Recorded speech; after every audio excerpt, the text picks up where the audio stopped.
अस्सलाम वालेकुम। मेरा नाम किंज़ा अशरफ है। मैं आप लोगों के लिए एक नई वीडियो लाई हूँ जिसका टॉपिक है spinal cord and spinal nerves. Topic को स्टार्ट करने से पहले मेरी रिक्वेस्ट है कि आप मेरे चैनल को लाइक करें, शेयर करें और सब्सक्राइब करें और बेल आइकन पर क्लिक करें ताकि आपको नए आने वाली वीडियोज़ की नोटिफिकेशन मिलती रहे। अब आते हैं अपने टॉपिक की तरफ। तो स्पाइनल कॉर्ड के बारे में हम बात कर रहे थे कि स्पाइनल कॉर्ड क्या चीज़ है और हमारी बॉडी में क्यों एग्जिस्ट करती है। स्पाइनल कॉर्ड दरअसल एक ट्यूबुलर नर्व्स का बंडल है, यानी कि बहुत ज़्यादा नर्व्स आपस में मिलती हैं तो स्पाइनल कॉर्ड बनता है। ये ब्रेन का स्ट्रक्चर मैंने ड्रॉ किया ताकि स्पाइनल कॉर्ड की समझ लग सके अच्छे से। ये स्पाइनल कॉर्ड मैंने लिखा भी हुआ है। ये ब्रेन का जो सबसे लास्ट पोर्शन है, हाइंड ब्रेन पीछे वाला पोर्शन, वो 3 चीज़ों पे मुश्तमिल है: सेरिबेलम, पोन्स एंड मेडुला ऑब्लिंगेटा। इन तीनों की कंटिन्यूएशन जो है वो स्पाइनल कॉर्ड से होती है, यानी स्पाइनल कॉर्ड इन्हीं से अराइज हुआ है। सेंट्रल नर्वस सिस्टम ब्रेन और स्पाइनल कॉर्ड मिलकर बनाता है, इसीलिए ये आपस में इंटरकनेक्टेड भी है। ये स्पाइनल कॉर्ड पे वापस आते हैं कि मैंने बता दिया कि ये स्पाइनल कॉर्ड किस तरह और किधर, कौन सा रीजन है ब्रेन का जहाँ से ये आगे की तरफ कंटिन्यू होता है। अब स्पाइनल कॉर्ड की बात करें तो ये भी ब्रेन की तरह मीनिंग से कवर्ड होता है, और जो है इसको जो सराउंड करता है और प्रोटेक्ट करता है वो वर्टिब्रल कॉलम होता है, यानी रीढ़ की हड्डी की बिल्कुल इनर रीजन में प्रेजेंट होता है। और रीढ़ की हड्डी यानी वर्टिब्रल कॉलम इसकी प्रोटेक्शन भी करता है किसी डैमेज से, कोई भी एक्सीडेंटल केस में ये उसके लिए मदद करता है कि ये डैमेज ना हो जाए, क्योंकि अगर ये डैमेज हो गया तो बॉडी पार्ट्स और ब्रेन का जो आपस में लिंकेज है और आपस में कनेक्शन है वो डिस्टर्ब हो जाएगा। अब स्पाइनल कॉर्ड की जो लेंथ है वो 40 सेंटीमीटर होती है और इसकी जो विड्थ है वो थंब जितनी होती है। और स्पाइनल कॉर्ड के 2 रीजन है, एक आउटर रीजन है जो वाइट मैटर का बना हुआ है और इनर रीजन है जो कि ग्रे मैटर का बना हुआ है, और इसने सेंट्रल कैनाल को सराउंड किया हुआ है बटरफ्लाई शेप का, जहाँ पर इंटर न्यूरॉन्स मौजूद होती हैं। इंटर न्यूरॉन्स मतलब मिक्स न्यूरॉन जिसमें सेंसरी और मोटर दोनों न्यूरॉन्स शामिल होती हैं। स्पाइनल कॉर्ड के अंदर से जो स्पाइनल नर्व्स निकलती हैं जो 31 पेयर्स पर मुश्तमिल होती हैं। जब जैसे ये अराइज होंगी तो 2 रूट्स बनेंगे, एक डोर्सल रूट और एक वेंट्रल रूट। डोर्सल रूट में गैंग्लिया और सेंसरी न्यूरॉन शामिल होगा, यानी कि सेंसरी न्यूरॉन के एक्सन्स। गैंग्लिया असल में क्या है ये देखें, ये गैंग्लिया ये क्लस्टर्स हैं नर्व्स का, और जो वेंट्रल रूट निकल रहा है वो जो है उसमें सिर्फ मोटर न्यूरॉन्स होंगे। अब बात करते हैं कि स्पाइनल कॉर्ड की परफॉर्मेंस का असल में मेन फंक्शन क्या है। ये डोर्सल रूट और जो वेंट्रल रूट है ये आपस में जब निकलती हैं, राइज होती हैं स्पाइनल कॉर्ड से, तो ये टू डिफरेंट और सेपरेट रूट्स हैं, लेकिन ये आगे जाके यूनाइट हो जाती हैं। और जब यूनाइट हो जाएंगी, मिल जाएंगी, तो सेंसरी न्यूरॉन और मोटर न्यूरॉन के मिलने पर मिक्स नर्व बनेगी। इसीलिए स्पाइनल कॉर्ड से निकलने वाली हर नर्व मिक्स नर्व ही कहलाती है, क्योंकि ये आगे जाके यूनाइट हो जाती हैं। स्पाइनल कॉर्ड 2 चीज़ें परफॉर्म करता है, जैसा कि मैंने पहले बताया कि ये ब्रेन और बॉडी पार्ट्स के दरमियान में लिंकेज का काम करता है। बॉडी पार्ट से ब्रेन तक ट्रांसमिट करता है नर्व इम्पल्सेस, और ब्रेन से फिर बॉडी पार्ट्स में वापस भी नर्व इम्पल्सेस ट्रांसफ़र करता है, एज अ कोऑर्डिनेटर काम करता है और सिंपल रिफ्लेक्सेस के लिए भी रिस्पॉन्सिबल है।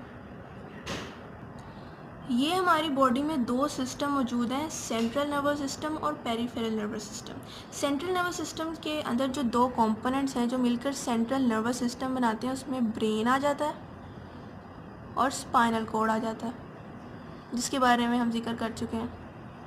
ब्रेन की ही कंटिन्यूएशन स्पाइनल कॉर्ड है, यानी कि ये दोनों मिलकर अपना सेंट्रल नर्वस सिस्टम जो है वो बना लेते हैं, जो हमारी बॉडी का असल मेन पार्ट है, सेंट्रल कंट्रोल रीजन समझ लें। तो ये दोनों परफॉर्म करते हैं। अब पेरिफेरल नर्वस सिस्टम है, जिसको हम कभी भी सेंट्रल नर्वस सिस्टम के साथ नहीं स्टडी कर सकते, आउटसाइड स्टडी करेंगे। पेरिफेरल नर्वस सिस्टम के भी 2 कंपोनेंट्स हैं, एक है नर्व्स और दूसरा है गैंग्लिया। अब हम इसका जिक्र कर चुके हैं कि स्पाइनल कॉर्ड और ब्रेन में आपस में क्या इनकी परफॉर्मेंस है। पेरिफेरल नर्वस सिस्टम की बात करें तो नर्व्स और गैंग्लिया पे मुश्तमिल है। नर्व्स कहाँ से आती हैं? गैंग्लिया का तो पता लग गया कि ये क्लस्टर्स हैं न्यूरॉन्स का, लेकिन नर्व्स जो है ये कहाँ से पेरिफेरल नर्वस सिस्टम का हिस्सा बन? असल में ये नर्व्स निकल रही हैं इन्हीं दोनों से, सेंट्रल CNS से निकल रही हैं, ब्रेन और स्पाइनल कॉर्ड से। जो ब्रेन से नर्व्स निकलेंगी वो 12 पेयर्स पर मुश्तमिल होंगी और उनको क्रेनियल नर्व्स कहा जाता है। जो स्पाइनल कॉर्ड से नर्व्स निकलती हैं उनके 31 पेयर्स होते हैं और उनको हम स्पाइनल नर्व्स कहते हैं। तो ये दोनों जो है मिलकर ये पेरिफेरल नर्वस सिस्टम की नर्व्स जो है इनको कहा जाता है। और जो क्रेनियल नर्व्स होती हैं वो जो है उनमें दोनों चीज़ें सेंसरी और मोटर न्यूरॉन्स दोनों शामिल होते हैं, जबकि जो स्पाइनल नर्व्स होती हैं वो मिक्स नर्व्स पे ही मुश्तमिल होती हैं। अब हम बात करते हैं पूरे पेरिफेरल नर्वस सिस्टम का, क्योंकि सेंट्रल नर्वस सिस्टम जो है इसके साथ इसका लिंक था इनर रीजन का, और ये आउटसाइड, हम इसको स्टडी करेंगे। स्पाइनल और क्रेनियल नर्व जो हैं ये दो पाथवेज बनाती हैं, एक सेंसरी पाथवे और एक मोटर पाथवे। जाहिर सी बात है, अब इन दोनों में मोटर न्यूरॉन्स और सेंसरी न्यूरॉन्स दोनों शामिल हैं, तो दोनों के पाथवेज भी अलग होंगे। अब हम सेंसरी, एक पाथवे इसका सेंसरी और एक इसका पाथवे है मोटर। अब इन दोनों में फ़र्क क्या है? सेंसरी पाथवे का काम है रिसेप्टर से कोऑर्डिनेटर्स का। कोऑर्डिनेटर्स क्या है? सेंट्रल नर्वस सिस्टम के दोनों कंपोनेंट्स हमारे कोऑर्डिनेटर हमारी बॉडी का परफॉर्म करते हैं एज अ कोऑर्डिनेटर। तो सेंसरी न्यूरॉन्स क्या करते हैं कि रिसेप्टर्स, हमारे स्किन में ना रिसेप्टर्स मौजूद हैं। अगर हम किसी गर्म चीज़ को हाथ लगाते हैं तो वो रिसेप्टर्स एक्टिवेट हो जाते हैं और नर्व इम्पल्सेस को ट्रांसमिट कर देते हैं कोऑर्डिनेटर्स तक, स्पाइनल कॉर्ड तक, जो सेंट्रल नर्वस सिस्टम का है एक कंपोनेंट है। मोटर न्यूरॉन्स का काम इससे जो है ऑपोजिट है। वो क्या करता है कि कोऑर्डिनेटर से, यानी कि स्पाइनल कॉर्ड से वापस जो है मैसेज पहुंचाता है और जो है इफ़ेक्ट परफॉर्म करता है। यानी हम अपना दूसरे अल्फाज में समझाऊँ कि जब हम अपने किसी गर्म ग्लास को हाथ लगाते हैं, सेंसरी पाथवे क्या करता है कि ब्रेन तक मैसेज पहुंचा देता है, सेंट्रल नर्वस सिस्टम के कंपोनेंट तक, कि हमने किसी गर्म चीज़ को हाथ लगाया। अब मोटर न्यूरॉन्स का काम शुरू हो जाता है आगे से, कि वो अपने दूसरे रास्ते से जाती हैं और हमें रिसेप्टर्स को ये इस चीज़ पर जो है वो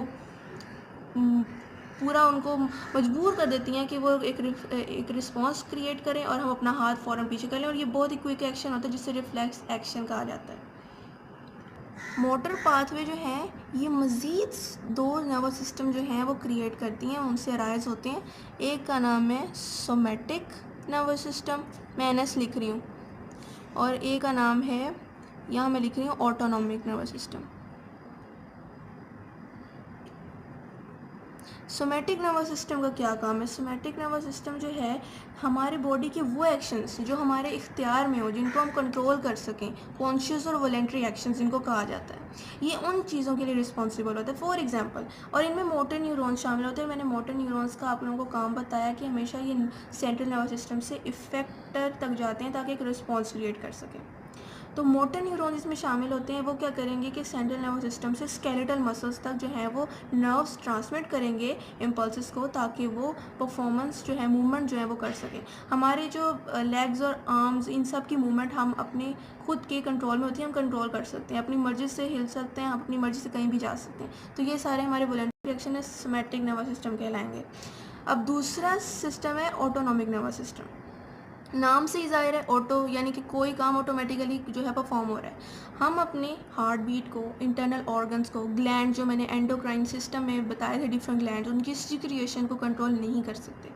उनको कंट्रोल करने के लिए हमारी बॉडी में नर्वस सिस्टम है, वो ऑटोनॉमिक नर्वस सिस्टम है। ये क्या करता है, इसमें भी मोटर न्यूरॉन्स शामिल होती हैं, और ये सेंट्रल नर्वस सिस्टम में हमारे डिफरेंट ऑर्गन्स तक नर्व इम्पल्सेस ट्रांसमिट करती हैं, ताकि हम जो हैं परफॉर्मेंस जो है हमारी हो सके, डिफरेंट ऑर्गन्स जो हैं अपने कर सकें। जैसे कि ये स्मूथ मसल्स तक भी अपने नर्व्स ट्रांसमिट करेगी, ऑर्गन्स में करेगी।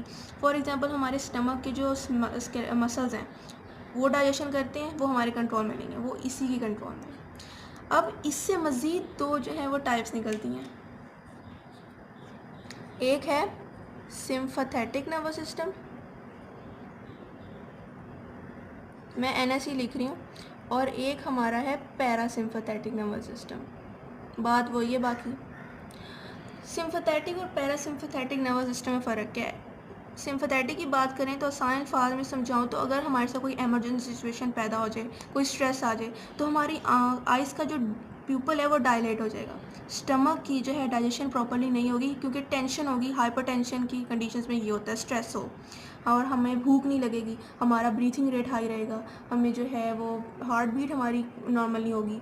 तो उन सब चीज़ों, ये सारी चीज़ें हुई हैं स्ट्रेस के कंडीशन में, इस सब चीज़ों का रिस्पॉन्सिबल सिम्पैथेटिक नर्वस सिस्टम होता है, जो कि ऑटोनॉमिक नर्वस सिस्टम की एक टाइप है। ये हमारे खुद के इख्तियार में नहीं होता है। लेकिन जैसे ही हमारा स्ट्रेस जो है वो ख़त्म होता है, एंड होता है, तो parasympathetic nervous system action perform करता है अपना और सारे फंक्शंस को नॉर्मलाइज कर देता है, यानी कि ये हमारा प्यूपल डायलेट नहीं होता, हमारी जो हमारी डाइजेशन है वो प्रॉपर्ली होना शुरू हो जाती है खुद ब खुद ही ऑटोमेटिकली। इसीलिए तो ये टाइप है ऑटोनॉमिक नर्वस सिस्टम की। और फिर हमारे स्टमक की डाइजेशन प्रॉपर्ली होगी, हमें भूख भी लगेगी, हमारी ब्रीथिंग रेट नॉर्मल, हमारा हार्ट बीट का जो है वो रेट नॉर्मल। तो ये सब को दोबारा नॉर्मलाइज करने के जो रिस्पॉन्सिबल है वो पैरासिम्पथेटिक नर्वस सिस्टम है। ये था आज का हमारा सारा टॉपिक, जिसमें मैंने स्पाइनल कॉर्ड और स्पाइनल नर्व्स के बारे में बताया, और स्पाइनल कॉर्ड के बाद पेरिफेरल नर्वस सिस्टम और उसके अंदर मज़ीद जो पाथवेज़ हैं और सिस्टम्स जो हैं वो राइज़ हो रहे हैं। तो मुझे उम्मीद है कि आपको सब समझ लगा होगा अच्छे से, और आप लोगों को अगर कोई इसके मतलब कोई क्वेश्चन हो तो आप कमेंट में पूछ सकते हैं। और मज़ीद इंशाल्लाह मैं और भी वीडियोस बनाती रहूँगी इस तरह की यूज़फुल और इंटरेस्टिंग वीडियोस। आप बस मेरे चैनल को लाइक करें, शेयर करें, सब्सक्राइब करें, और मुझे उम्मीद है कि आपको मेरी वीडियो पसंद आई होगी। शुक्रिया। अल्लाह हाफ़िज़।